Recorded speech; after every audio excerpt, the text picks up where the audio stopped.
वैसे आपने खेती बाड़ी क्यों शुरू कर दी? What is the reason, sir? America में जम नहीं रहा क्या? वैसे खेती से आपका क्या लेना देना?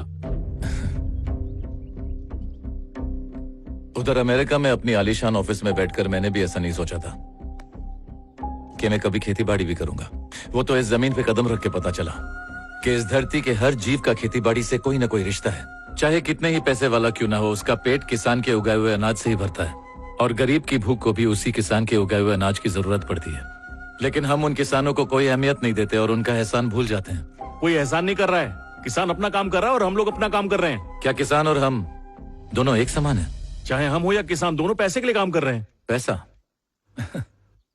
2 महीने सैलरी नहीं आई तुम्हारी तो क्या करोगे? बीवी के गहने बेच मारेंगे और क्या। और अगले 6 महीने तक कंपनी ने सैलरी नहीं दी तो? उस काम को लात मार के दूसरा काम ढूंढेंगे। और अगर यही चीज किसानों ने कर दी तो?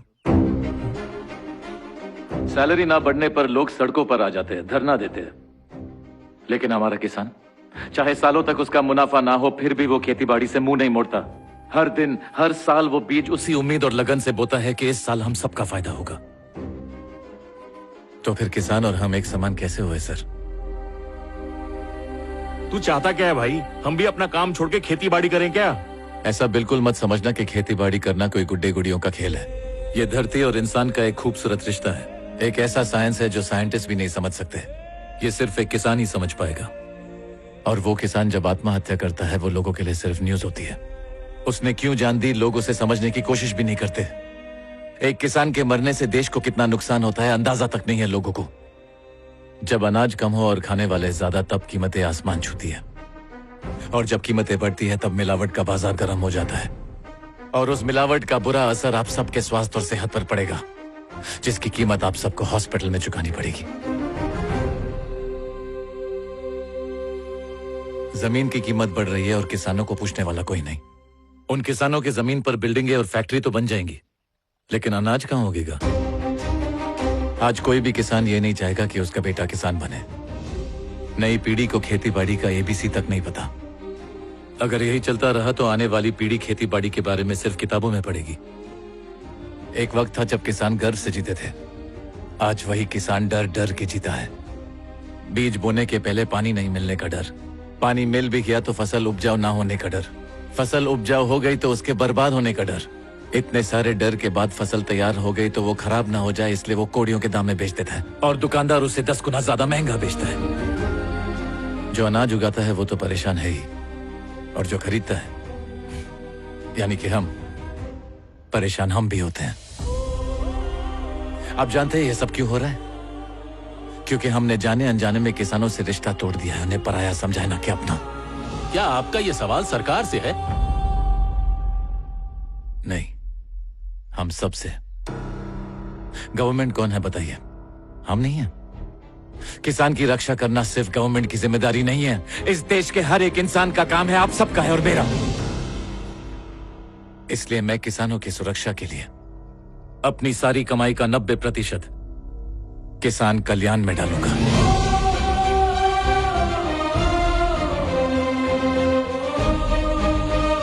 सीएम सर, उम्मीद है आप भी मुझे सुन रहे होंगे। हर गांव में अनाज का एक गोदाम और गांव के हर एक मंडी में एक कोल्ड स्टोरेज, ऐसी कई जरूरत की चीजों की मैंने प्रोजेक्ट रिपोर्ट बनाई है। उम्मीद है आप निराश नहीं करेंगे। आज से किसानों को अनाज बेचते हुए डर नहीं महसूस होगा, बल्कि गर्व महसूस होगा उन्हें। इस देश का पेट भरने वाला किसान भला डर में क्यों जिएगा? और ये मत समझना हम किसान पे कोई एहसान कर रहे हैं, बल्कि ये एहसान हम खुद पे कर रहे हैं। मैं भी ये सब किसानों पे तरस खा के नहीं कर रहा हूं, उनका हक है ये। हमारे किसानों को दया की जरूरत नहीं है, जरूरत है तो सिर्फ इज्जत की, और वो इज्जत हम उन्हें देंगे।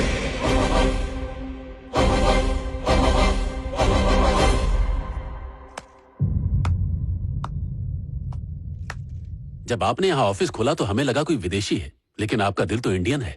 हम आपको क्या समझे सर? इसमें जरा सा भी शक नहीं है सर, मैं एक इंडियन ही हूं। आप लोगों की तरह मैं भी इस देश की मिट्टी में पला बड़ा हूं। मैं आप लोगों की तरह ही हूं, साधारण। आज आपसे बात करने वाला कोई कंपनी का सीईओ नहीं है, बल्कि के ऋषि कुमार सन ऑफ के सत्यनारायण है।